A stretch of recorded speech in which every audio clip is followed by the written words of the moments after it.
Everything starts in transition for the Jazz with their 5-out and 4-out blended offense, with every player now being empowered to push the ball or pass the ball up the floor with pace. They run to the corners looking for transition threes, not a new concept, but without a rim runner, this really puts stress on the defense and spaces the floor.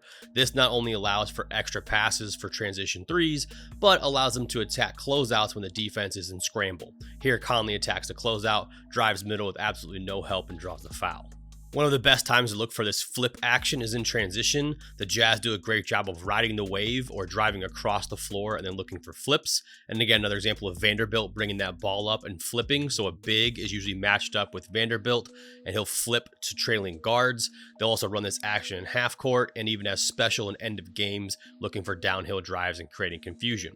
The 5-out spacing of the Utah Jazz allow for easier driving lanes, easier reads, and allows their playmakers and their guards getting downhill to create for others. An example of the early flip to Clarkson here, then spacing to 5-out.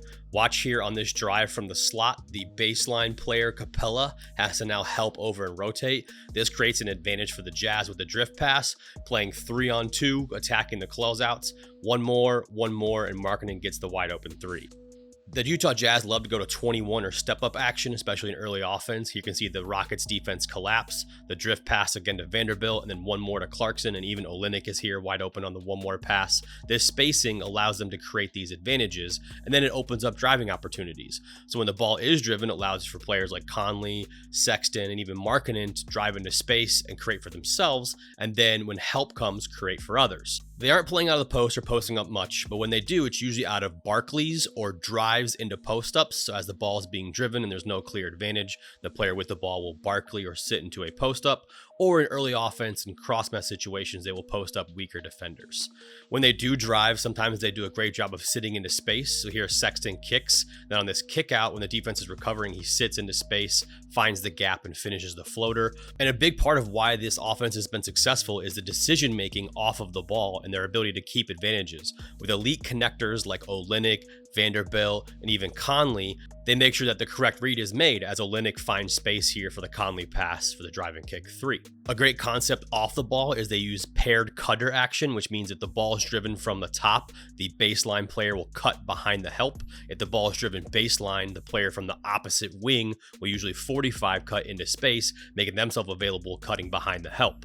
Another way they take advantage of their spacing is using backdoor cuts and slips. This 5-out spacing means the paint is empty, allowing room for backdoor cuts to the rim, and slips off of off-ball screening actions. One thing that's really difficult to guard is when players like Jared Vanderbilt drive and they kick, they end up sitting in the dunker spot, so now the help comes from different angles. In semi-transition here, you can see him looking for maybe a ball screen and then just slips right to the rim. He now sits in the dunker spot, so his man has to step up and help, which allows him wide open for the drop-off pass. Their favorite off-ball screening actions is setting pin downs for players like Markkanen and Clarkson to come off. And they do this by attacking the other player's weakness. So you can see Trae Young here having to defend a pin down, which allows Markkanen to curl right into the rim for a foul.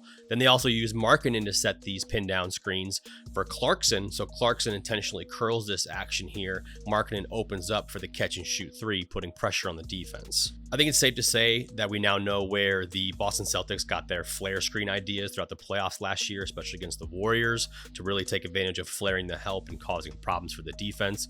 Hardy and the Jazz love to run this flare action in their random 5-out, especially with bigs at the top of the key. This is another example of them using off-ball action screening to hunt weaker defenders or put the defense in compromising positions. Here, Vanderbilt sets the flare screen with Capella guarding.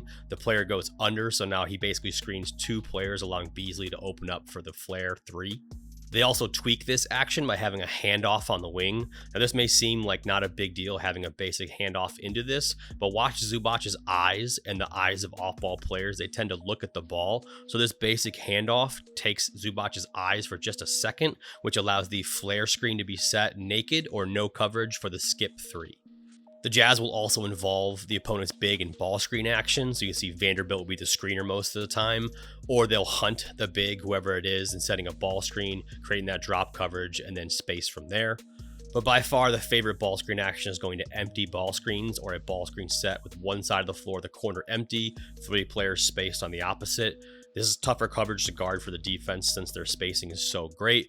And using Conley and Markkanen keeps their two best players involved in the action, and the weak side tweaks to their spacing put a lot of pressure on the defense.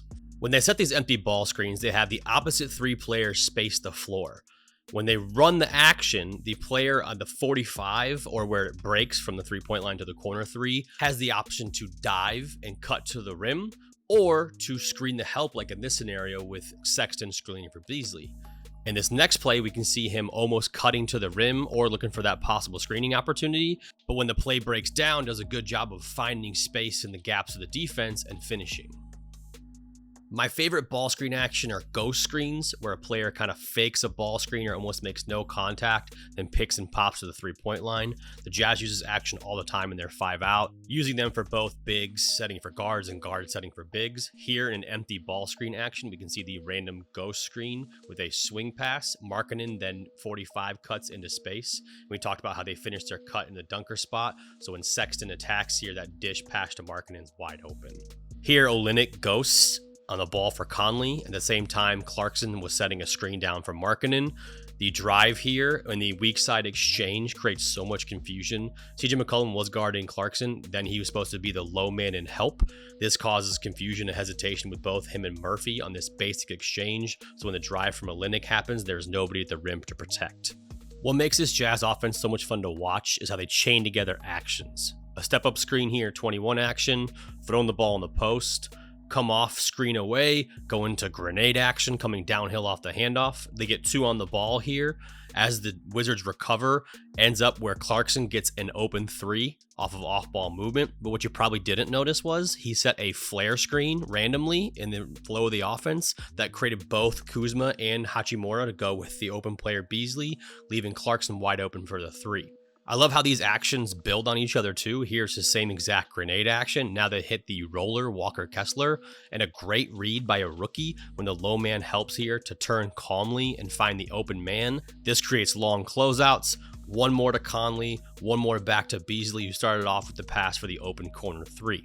Another example of them getting this action is in 21, where the player will set a step-up screen and roll right to the rim. The low man has to help. A skip pass creates an easy 2-on-1 for another corner 3. Another example here of this against the Lakers with Olynyk setting it, 2 on the ball. Olynyk rolls, skip, 1 more for the corner 3.